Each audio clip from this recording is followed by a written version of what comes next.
We talk about the first 272 paid memberships each month just goes to pay consumers energy. You can't, the building doesn't want us there anymore. Mm-hmm. It's time to move on.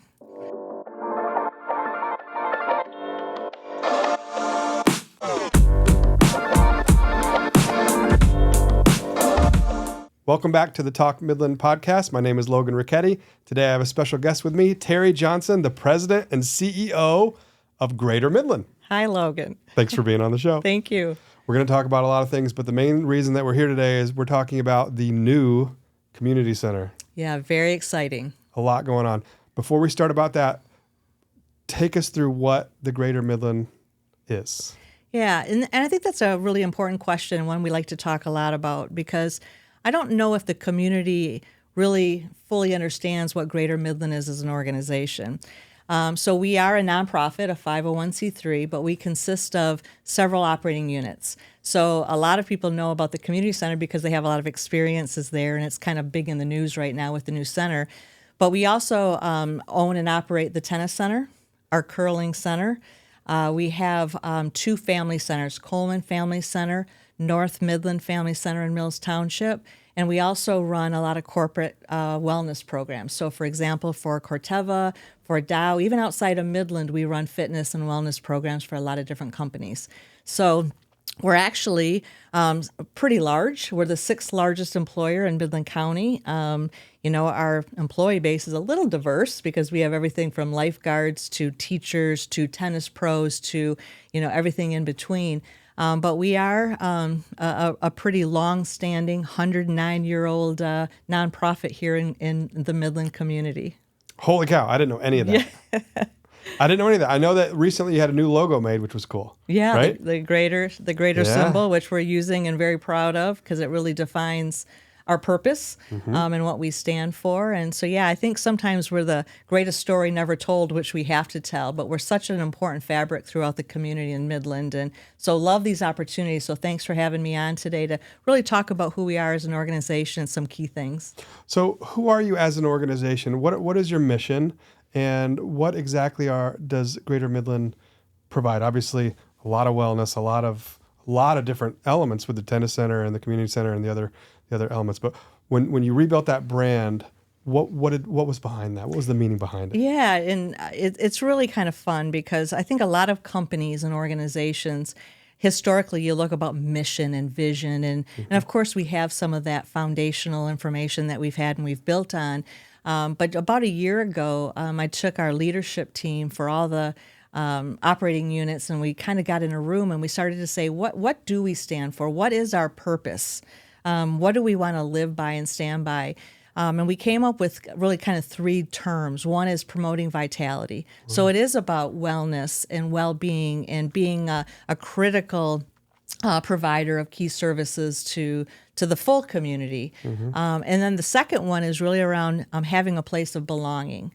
And that's not only for the community, our members, our participants, but for our employees and anybody that is within the community that has a place that they need.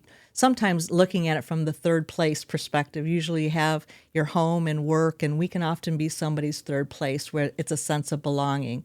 Mm-hmm. And then the last pillar of our purpose is just serving with heart. I'm so proud of our employee base because as a nonprofit, you really work there because you have a passion for what you do. And so we really pride ourselves around just serving the community and anybody that walks in our door with full heart and making them feel welcomed and that this is a really great place for them to be. Let's talk about the existing community center because that's the heart of what a lot of people think of when they think of Greater Midland. Or at least I do. And my kiddos go there. We're members there. Yeah, thank you. They love the indoor pool. Yeah. They love the slide. And there's a lot of other elements to that building, that existing building, that I assume are coming into the new building. But let's start with, what does the community center offer? All right. So I do think that a lot of people think of the community center as kind of what I would say is our hub or foundational area within Greater Midland, and they're not wrong, because that's how Greater Midland started. Actually, it's a little interesting to even go back and talk about how we were formed as an organization, and it goes all the way back to Herbert Dow coming to Midland, starting Dow, and about 20 years into the formation of the company, he realized that it's bigger than the walls of his company. And so he started to say, I need to develop and build the community. I need to have a place in which not just my employees, but they can interact with the community and have ways to, let off steam or to have social time or to interact. And so back in 1919 is when the community center was first formed. Wow. And it was, of course, the programs were a lot different back then. It was a lot of dances and different programs that you would think of back in that time. And so it's evolved from a service perspective, but that's why it started. Wow. And so Herbert was pretty, I would say, forward thinking and progressive when he started to say, hey, it's about community. It's about inclusivity. It's about finding a place that, people can come together and find meaning. And that's when the community center started. Wow. I didn't realize that. Yeah. That's so wild. Yeah, and the one thing that's interesting, too, is where the community center is today is not the initial location. Where was that? It was actually downtown. And so there was the first community center that had, very limited space, and it was really focused around, areas to play cards, get together, have the dances, a very, very small fitness facility. And about 67 years later, we moved to where we are on Jefferson right now and expanded several times to keep growing as a, service provider. So does that building still exist today that No. it started? Where was it? Do you remember? It was on McDonald. Okay. So it was back. Yeah. There's not a lot of buildings from 1919 still. Yeah, that's still there. Going. That is pretty wild, though, to think about. And that makes a lot of sense because as Midland grew as a town and Dow grew as an organization, I think there's a lot of need for building ancillary services and creating an environment where people want to live and work. And, Dow still struggles with that, or not struggles, but Dow still makes that a priority today with all the investment that they make into infrastructure and things that we have with, all kinds of different stuff, like the country club and things like that. Right. All right. So now the community center moved to its current location on Jefferson, and then it's been expanded upon for decades. Correct. It has beautiful indoor pools. It has several levels of services. It has fitness centers. It has, meeting or conference areas. Or what else does it have in there now? Great. So, a lot of times what people think of the community center is a swim and gym. Yeah, they know the pools, they know the gyms. That's what I think of. But what I think we don't tell a really good story about, which is really important, is the variety of services, whether it's within the gyms or within the pool structures, because there's everything from, and let me use the pools as a great example. One of the reasons why the community center a long time ago invested in an indoor pool is because, believe it or not, we would do, when I say we, provide swim lessons, teaching kids to swim in the Tittabawassee River. Oh, geez. That wasn't ideal. And so there was some momentum around building an indoor swimming pool for more swimming lessons, teaching kids to swim and survival. I mean, it was a necessity. Yeah. And then it really grew and grew and grew into aquatic programs, leisure swim, our dolphins program, which we're so incredibly proud of, and unbelievable swimming and talent in the community. So the swim and gym has so many different activities within it that I don't think people realize. But what's beyond the gym and the natatorium are a lot of different programming. You talk about our active senior programs. We partner very closely with a insurance program called Silver Sneakers, and that's one of our fastest growing programs. And so, it's anything from conductivity from a senior perspective to fitness and wellness, to just having a lot of activities in a gathering spot for them. To our youngest learners, we are one of the largest early care and child care providers in the county. Oh. And so the community center is a major hub along with our other family centers for daycare. So the beautiful thing about being a nonprofit is we're able to pass through a lot of state subsidy programs so that we can be a high quality provider for child care to allow hundreds of families to be able to go and continue their whether it's work or their programs for them to know that their kids are taken care of.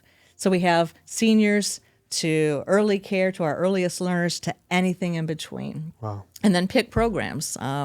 We house and host driver's training. We have We run post-secondary programs for the Midland Public Schools. We run middle school sports for the Midland Public Schools. I mean, so there's a lot of different programs that on a given day, we have, hundreds and hundreds up to thousands of people coming through our doors. Holy moly. I didn't realize it was that robust. Now that you say that, I walk in the door sometimes and I see card games going on with the seniors. There's some pool tables over there. So I assume that's recreation and gathering for certain people and certain times. There's a piano when you walk in, which is cool, in one of the entrances. So there really is a lot going on. I didn't realize there was so much daycare. I didn't know that was a thing. Yeah. I know there's a bunch of old racquetball courts in there. Do those still get used? So racquetball's if you look at the history of whether it's handball, racquetball, there's a series of the sports within that activity. And we do have significant space in the current community center for that activity. It is a sport that is not growing. Matter of fact, it's retracting. Yeah. And so in the new building, we will not have that activity. And we know that that's a hard decision to make because there is a population that they enjoy that sport. That's a livelihood and very wellness and fitness focused. And it was a hard decision, heartbreaking to share with a group that is passionate about that sport. But we had to make some tough decisions and look at not building the building for today, but building the building for the next century. Well, all you need to do is send the racquetball folks out to the pickleball courts. Yeah, we've talked to them about that, and bring them out. We'll take care of them. There've been a lot, and I'll tell you, our tennis center is really starting to look at the growth of pickleball as the fastest growing sport, and so it's really fun to see at that center how the tennis community is now welcoming, thriving, and a little bit competitive with the pickleball community. But we know we have to coexist, and it's a lot of fun to watch. Well, let's talk about that for a minute. Because as a child, I remember taking tennis lessons at the Midland Tennis Center. It was sponsored by Domino's Pizza. They had those little teal shirts that you'd wear. It's way, way, way back now. And I had a great experience at the tennis center. I always remember the way it smelled. You can always smell the tennis balls and the big, the big sheets they got that you can walk behind the courts and everything. Yeah.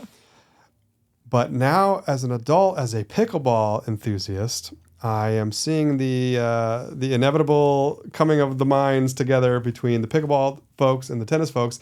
I think the tennis folks are a little reluctant, and I think that I say that because the pickleball courts are at the very, very back, way back in the back. So you got to walk a half a mile to get to them. But hopefully, over time, the tennis enthusiasts will continue to embrace the inevitable growth of pickleball, which is sweeping the nation, whether they like it or not. Yeah, it is, and I think if you look at it from it doesn't make sense not to embrace pickleball within a center like the tennis center, which is a pretty nationally known asset because we are a pretty significant and outstanding organization and facility.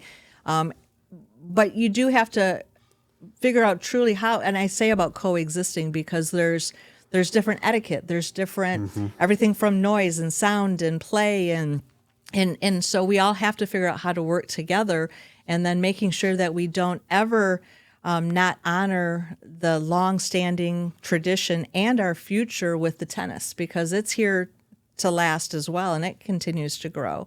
So how do you do both? And so under the leadership of Jeff Reckaway at the Tennis Center as our executive director, he's been working with his board to look at how do we continue to expand. So not like keeping the pie the same and saying how much do you split the pie of pickleball and tennis, but how do we continue to invest in our asset to be able to grow overall both? And what does that look like? What does that mean? Does that mean new space, or does that mean repurposing existing space? It could be either one. It could be expanding within our footprint over at the tennis center. A lot of courts out there. There's a lot of indoor courts. There's a lot of outdoor courts. There's a lot of opportunities to enhance. The tennis center is embarking on its 50th year. Unbelievable. Which I'm right. Yeah. It's pretty crazy, and so you have to continue to reinvent yourself, and that's what the tennis center is putting a good strategy in place to do right now. They host and we continue with the Dow Tennis Classic this year. This fall will be our 36th year. which is also pretty incredible. Amazing. And so, as we start to do that, you celebrate the growth of tennis and where that's going and what our members need and want from the tennis part of it. And then you embrace the growing part of pickleball, and it can coexist, and we're navigating that with feedback from our members. Well, I think they're doing a great job of that. Thank you. And everybody knows that the tennis center is for tennis. But if you look around the city of Midland, if you want to play pickleball during the winter months, you're going to the community center, who has graciously offered some space on some of the basketball courts, or you're going to the tennis center. I can't even think of another place in Midland to go. Yeah, indoors is a little harder. Yeah. There's some outdoor spaces that continue to be available. And when we start talking a little bit about the new community center, I'll kind of talk about our pickleball focus there as well. But it's kind of fun within even our whole organization of defining an activity like pickleball. What does the community center stand for? And it's a little bit more around leisure and team and, kind of activity based. And at the tennis center, the vision around teaching and playing, but also leagues, competitiveness, tournaments. Pickleball tournaments, they're going by storm right now. I tell you what, you put a tournament out there and they fill, faster than fast. Yeah, I've been in a few. Yeah, they're fun. Well, let's jump across the street to the North End Fitness Center next. Yes. So that used to be Smitty's. Yes, it did. And, Smitty works with us at Modern Realty, Yep. and he's a all-star agent. And it's been interesting to watch the progression of his company and then the acquisition from North End and now the disposition. Right. What's going on over there? So we have to continue as we talk about the evolution of strategy and, more importantly, the need in the community.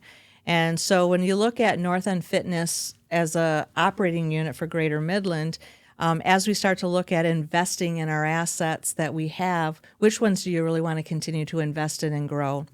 So when we started looking at building the new community center and what does that mean and have and provide, and then across the street, the tennis center, of which is starting to, consider things like having wellness opportunities within it. It became an asset that we believe wasn't the one that we wanted to continue to invest in because it wasn't providing a differentiated service. And so there's a lot of gyms, and they provide a very critical service to the community from a wellness and personal training perspective. But we're going to have a state-of-the-art fitness center at the new community center with all new equipment. Our personal training is being revitalized, and we feel like that's the place we want to spotlight and service the community by. And so it was a pretty clear decision that North End wasn't something that needed to be part of our portfolio. And so, working with Matt and Julie, they've been, terrific with us over the years, and we think that there's a continued niche for those small fitness areas, and it doesn't need to be part of our Greater Midland portfolio. They're going to be just fine. They'll be just fine. They're great. And one of the assets for our new community center is a 24/7 fitness area, which is something we've never done within Greater Midland. So you see some of the trends in the fitness area, and we will have a 24/7, a portion of the building that will be accessible to be able to have 24-hour access to some really great fitness areas. All right, no more anticipation. Let's talk talk about this new building. I know that's why you want to get in this conversation. I'm dying to hear all about it. So you just told us about there's an element of the new building that's going to be a 24/7 fitness. There's going to be personal training capabilities. What else is going on over there? All right. How big is it? What do you have? Tell us all about it. So, first of all, it's been many years in the making. The current community center, for myself included, you talk about being a member and your kids going there. I've been a member for, I'm not going to tell you how many years, but for a very long time. My kids, who are in their upper 20s and lower 30s, have been active in the community center, and they've gone through all the programs and the swim and the birthday parties and the basketball leagues. My husband, I think he'll probably be embarrassed if I say this, but I think he's probably the longest multi-year adult basketball player that the community center has. That's and so awesome. It's personal for me. Yeah. And there's times lately, and maybe I'm getting a little emotional because we are getting to the point, but I walk the halls and I get a little sad because I have so many memories. And when I talk to people, either in the hallways or even in the community, because I grew up in the Great Lakes Bay region, this is my home. Everyone has a story. I met my spouse there. I got married there. I went to a dance there. My kid's birthday party was there. There's stories. So tearing down the current building's a hard thing. It's sad, but it is so necessary. We talk about the first 272 paid memberships each month just goes to pay consumers energy. You can't the building doesn't want us there anymore. It's time to move on. That's a lot of people don't think about that, but operating a building of that size and that caliber has all kinds of variable expenses, and they're huge. Yeah. Taxes, insurance, utilities, maintenance, repairs, upkeep.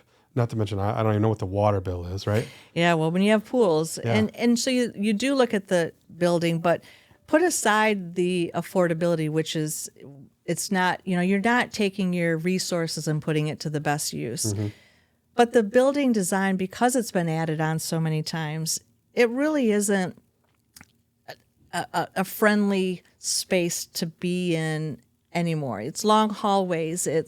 We have 30,000 square feet of hallways in the current building. Wow. And so you have to take a long hallway to get to one of the pools. You take a long hallway to get, and so you don't feel energy. You don't have natural light. You don't have a lot of the things that you want to be able to just provide your services in.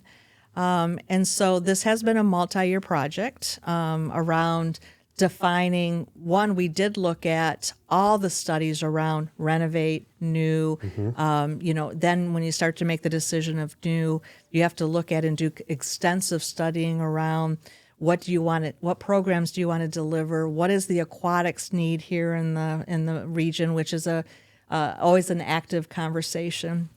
And so, multiple stages, multiple input, stakeholder engagement, our board of trustees involved every step of the way, and you develop what your building is. And then you start to determine what you want in it. And so that's the process that we went through. Well, bravo, by the way, because I know you were leading that. And there's a lot of people that have of course. been instrumental along the way. That is a monumental undertaking.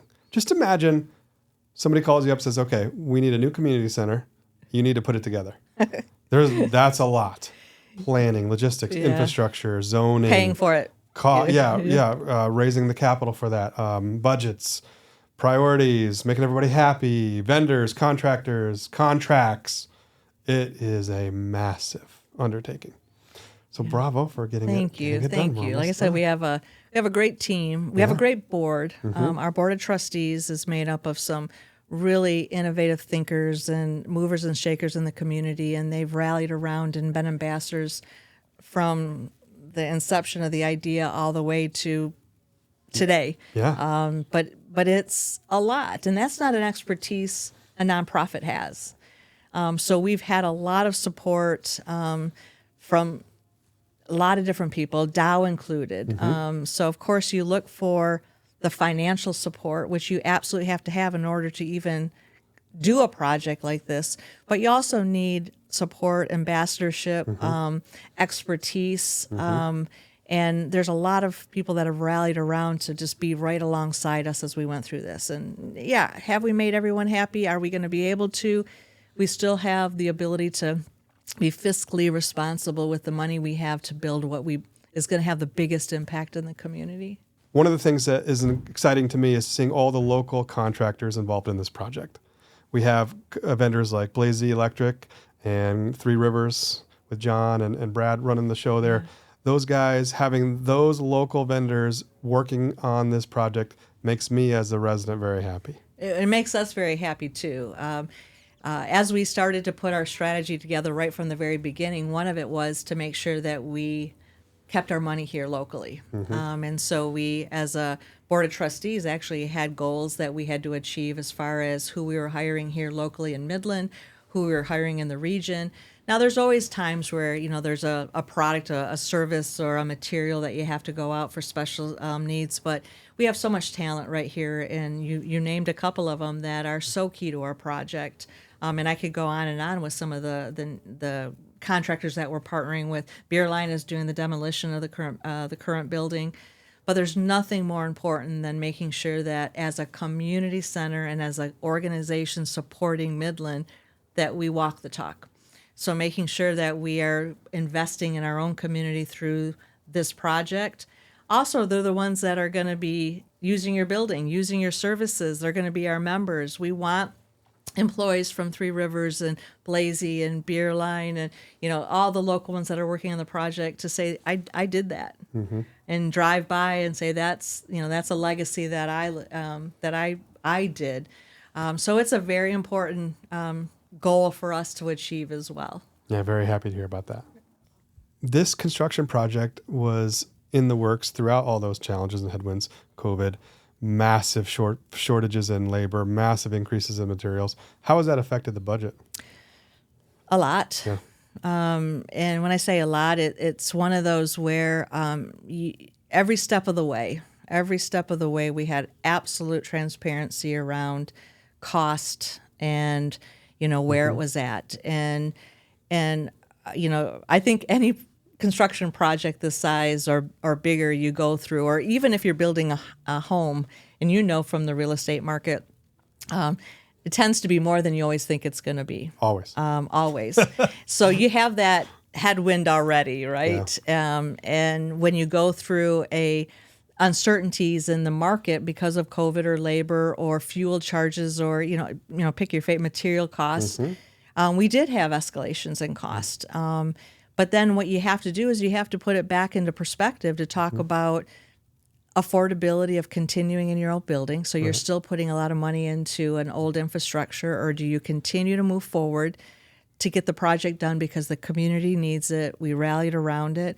But what we did is we made sure we were looking at a really strategic fund development strategy to build our capital stack. And that was, of course, you think about the big companies and the big foundations who have been incredibly generous and engaging in this project. But we got $11.5 million from the state of Michigan. Wow. And, hats off to our legislators. We have some pretty powerful people that, you engage with that can go and really help make sure that the available funding can be brought here to Midland. Yeah. And so the escalating costs were able to be managed. We did have to do some value engineering and make tough decisions to keep that manageable, the cost. But our fundraising continued to be great. We did everything from our kids in our early care did coin drives to, we had people coming to the front desk giving us $5. And it was just so overwhelmingly, I guess, emotional to really see people lean in on the project because they know what we do.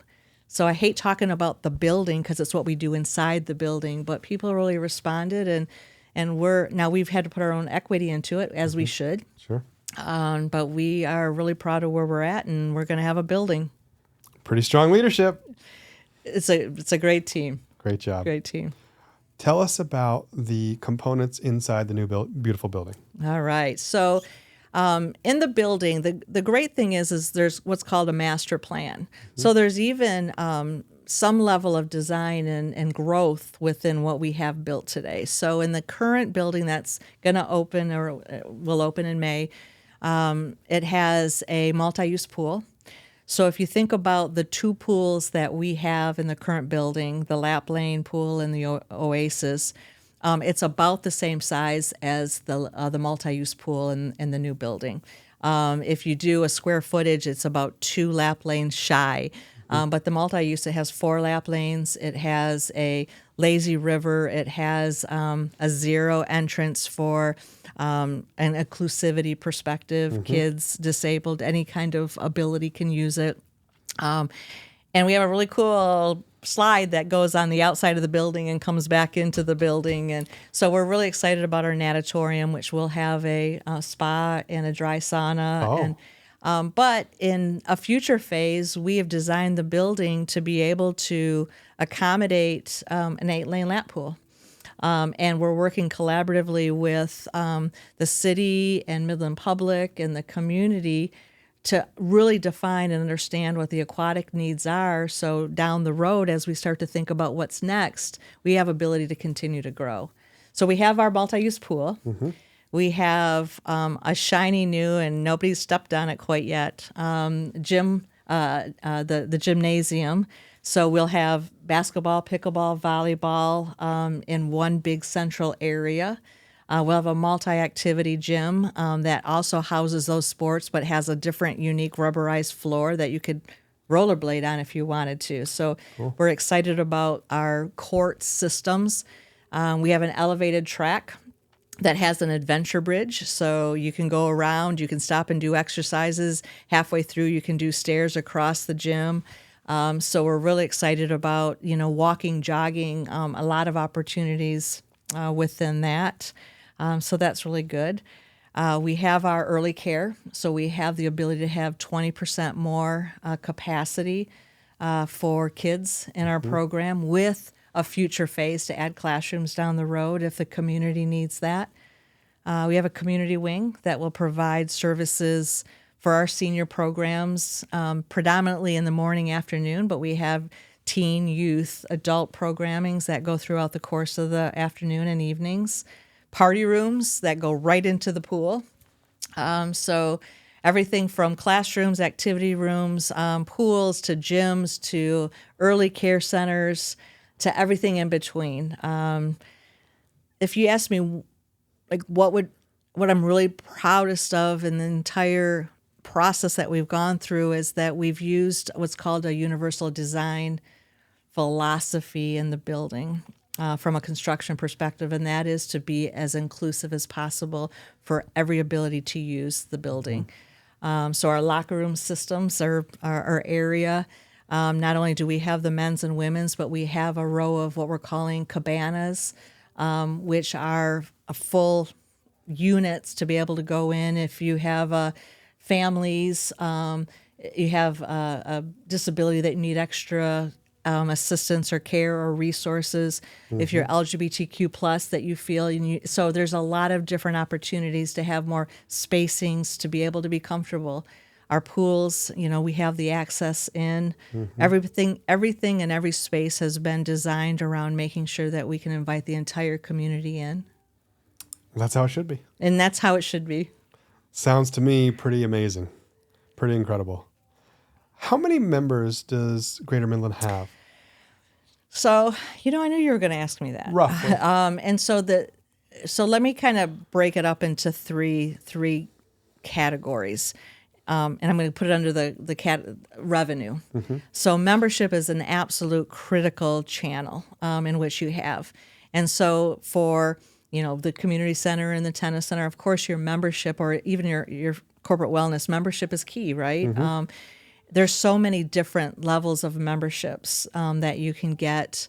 And then there's also, you could have a membership, but you have your family underneath it. So memberships. So there's a lot of dynamics to that question.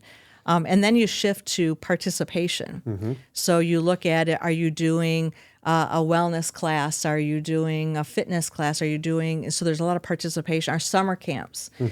Any given summer at the community center alone, we have about 5,000 to 5,500 campers through the course of the summer. Wow. So participation in programs, you're sewing, you're cooking, we have all those kind of programs throughout the course of the year is a significant revenue stream. And then you have your early care. So you have your, the revenue that comes in from that. So how many members do we have throughout Greater Midland? It can range in the 8,000s when you start to talk about, depending on how you define it and break it down. So it's a little tricky of a question. Well, the family membership plan is a great value. Thank you. I think. Great value. And obviously the prices change and they go up or down or whatever. But I know that our family cost of what we get is a tremendous value. And especially in the winter, we use it all the time. Yeah. But I only recently joined the Greater Midland Community Center. And part of it was to bring the kids into the pool. Part of it was to get into pickleball. And then part of it was to be able to access the gym at North End. So there's all these different different segments of interest for different people to want to be part of the Greater Midland community. And I think that's very interesting to see how you can pull a vast array of different people with different interests and bring them into one central community. Oh, So thank you.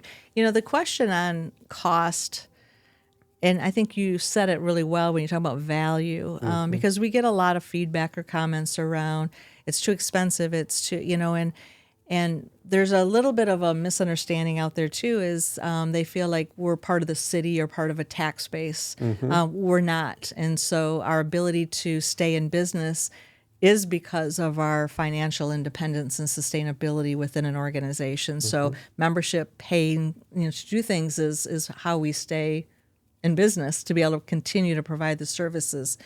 We have really strategically looked at our funding strategy from a competitive standpoint, from a value standpoint, and then people are worried about, the new building and the prices are going to go way up. What we're trying to do is say, I don't want you to have to come into the building and I only have a court membership, or I only have a swim membership, or I only have a fitness. We want you to come in and use the building. And so we've really looked at a new membership strategy for that. And the one key thing I'd love for people to understand is that we do have a great scholarship program. And so if there is, families or individuals that need some assistance to be able to have access to the facilities and offerings that we do, we get a lot of great support from organizations like the United Way, and we put into scholarship programs to be able to either do a sliding scale and or to be able to provide services through that program. So we want to have a conversation with anybody that wants to understand how they can be part of any Greater Midland organization. So if you want to become part of the Greater Midland organization, where do you go? You can go online and research, but what I love, since we're right here in a great community called Midland, is to just come on in. If you're interested in the tennis or pickleball, if you're interested in wellness, if you look at some of the needs that we have at our family centers, whether it's food distributions, personal item distributions, we have great programs like prom dress giveaways, and come into one of our centers and just talk. Come talk to our member services. They can go through, give you tours, talk about our programs, talk about the cost and value, and then look at what fits you, and then how do we make that happen. So just come on in. We have people that would greet and welcome you to be able to have that conversation. Terri, thanks for being on the Talk Midland podcast. Oh, thank you for having me. It's a great topic to talk about, and I'm glad that you're helping us tell the stories. Well, thank you. Thanks.